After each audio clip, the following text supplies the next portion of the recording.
नमस्कार मित्रों, स्वागत है आपका हमारे YouTube चैनल पर। पिछले विषय में हमने हस्तिनापुर गमन, भगवान श्री कृष्ण दूत बनकर गए थे हस्तिनापुर, उसके विषय में चर्चा की थी। आज का हमारा विषय हस्तिनापुर की घटनाओं इन पर है। आइए आपका ध्यान आकृष्ट करते हुए मैं चाहूँगा कि आप इसे ध्यान से सुने। बहुत ही महत्वपूर्ण विषय है।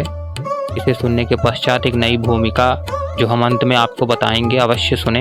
आइए शुरू करते हैं। आप सभी को मालूम है कि कृष्ण के हस्तिनापुर आगमन के समाचारों को दूतों के मुख से सुनकर धृतराष्ट्र ने उनके स्वागत की तैयारियां करने का आदेश दिया।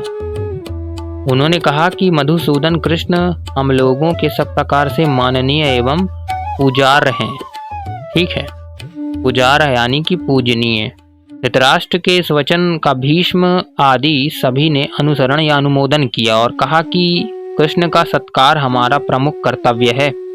दुर्योधन ने भी कृष्ण के प्रति लोगों की आदर भावना को जानकर कृष्ण के स्वागत के लिए मार्ग में स्थान स्थान पर अनेक तैयारियां करवाईं। धृतराष्ट्र अत्यंत प्रेम पूर्वक विदुर से कहने लगा कि श्री कृष्ण के आने पर वह किस किस प्रकार से उनका स्वागत करेगा।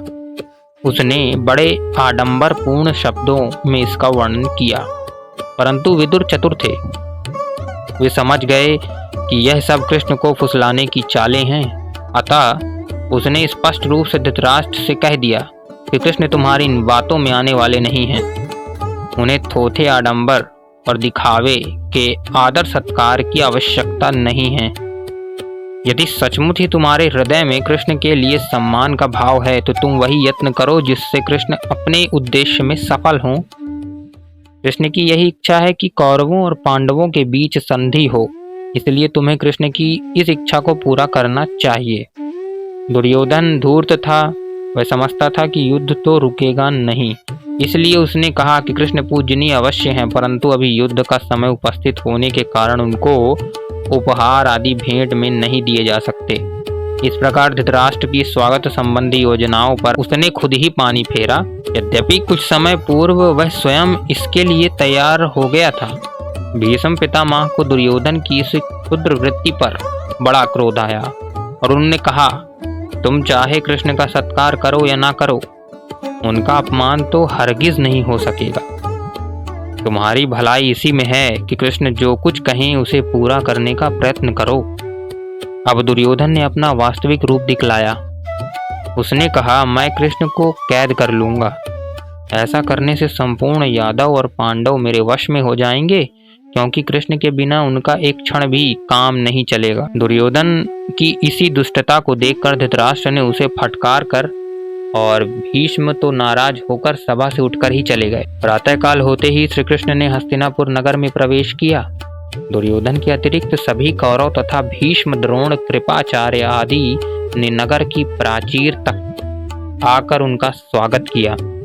इसके अतिरिक्त नगर के हजारों मनुष्य भी उनका स्वागत करने के लिए नगर के बाहर तक आए।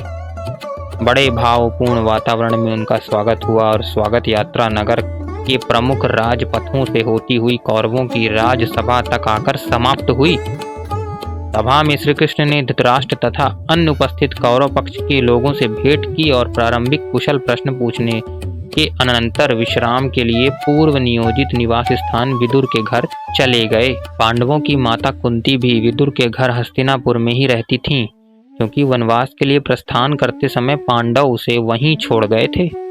कृष्ण के आने पर उसने दुखों का वर्णन किया, उनके समाचार जानने चाहे और अंत में रोटी कलपती हुई बोली कि तुम्हारे जैसे सहायकों और भीम तथा अर्जुन जैसे वीर पुत्रों के होते हुए भी मुझे यह कठोर दुख सहना पड़ रहा है।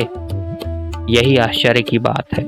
इस प्रकार कुंती को अत्यंत कातर तथा दुखी देखकर महाराज ने उसे समझाया, तुम्हारे पुत्र निद्रा, आलस्य, क्रोध, हर्ष, भूख, प्यास, सर्दी, गर्मी आदि दुखदायी द्वंद्वों को जीतकर वीरों की तरह सुख से निवास करते हैं। अत्यंत उत्साही और महाबल से युक्त पांडवों को साधारण मनुष्यों के सुख से कभी संतोष नहीं हो सकता। वीर लोग अल्प सुख से संतुष्ट नहीं होते। धैर्यशाली पंडित लोग किसी वस्तु की चरम सीमा को ही भोगते हैं। वे लोग या तो मनुष्यों के भोग्य महाकलेशों को ही भोगते हैं या उत्तम भोग और सुखों के फलों को ही अनुभव करते हैं। साधारण पुरुषों की तरह मध्यम मार्ग उन्हें रुचिकर नहीं होता। इसी प्रकार पांडवों की दृढ़ प्रतिज्ञा है कि एक दिन वे पुनः अपने राज्य को प्राप्त करने में अवश्य सफल होंगे।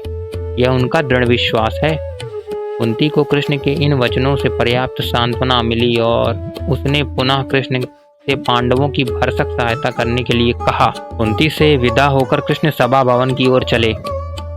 कृष्ण के राजसभा में आने पर दुर्योधन आदि कौरवों ने उठकर उनका सत्कार किया और उन्हें बैठने के लिए उच्च आसन प्रदान किया। मधुपर्क की शास्त्रोक्त विधि से उनकी पूजा की और अपने घर पर भोजन का निमंत्रण दिया। कृष्ण ने इसे स्वीकार नहीं किया। कारण पूछे जाने पर श्री कृष्ण ने कहा कि दूत लोग अपने कार्यों को पूरा करने पर ही जिसके निकट जाते हैं उसकी पूजा ग्रहण करते हैं। अतः जब मैं अपने उद्देश्य में सफल हो जाऊंगा तभी आपका सत्कार ग्रहण करूंगा। दुर्योधन को उनके इस उत्तर से संतोष नहीं हुआ। उसने पुनः आग्रह पूर्वक कहा कि कार्य सिद्ध हो या ना हो, आपको अवश्य ही मेरे यहाँ भोजन करना चाहिए। अब श्री कृष्ण ने स्पष्ट कहा, भोजन करने में दो हेतु होते हैं। जिसके ऊपर जिसकी प्रीति होती है वह उसका भोजन करता है, अथवा जो विपत्तिग्रस्त होता है वह दूसरों का दिया हुआ भोजन खाता है।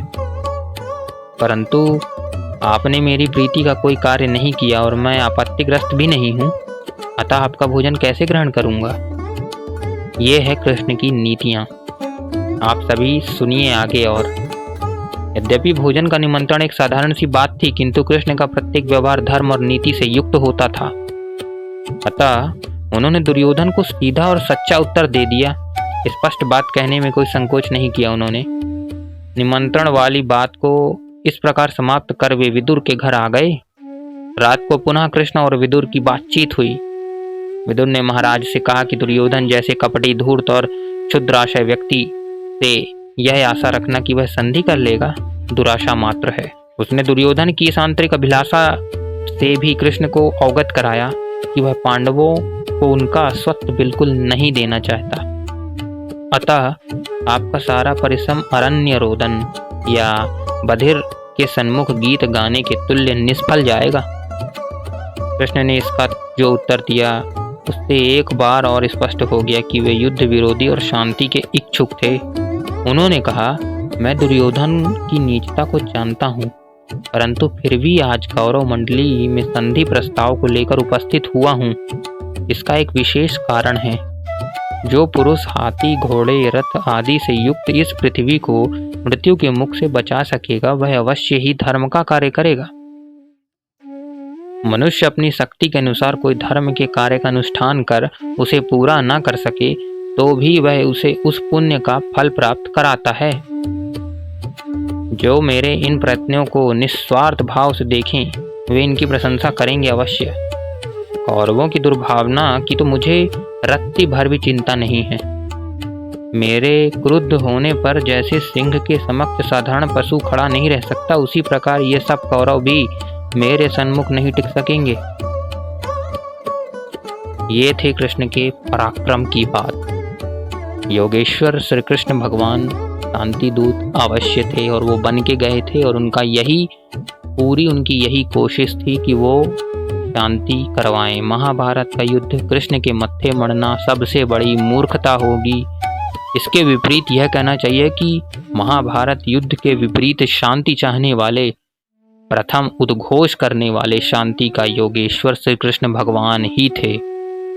अस्तु, भगवान कृष्ण के प्रति सद्भावना रखते हुए हमें यह जानना चाहिए कि योगेश्वर भगवान श्री कृष्ण ने युद्ध नहीं चाहा, बारंबार शांति की ही अभिलाषा रखी उन्होंने।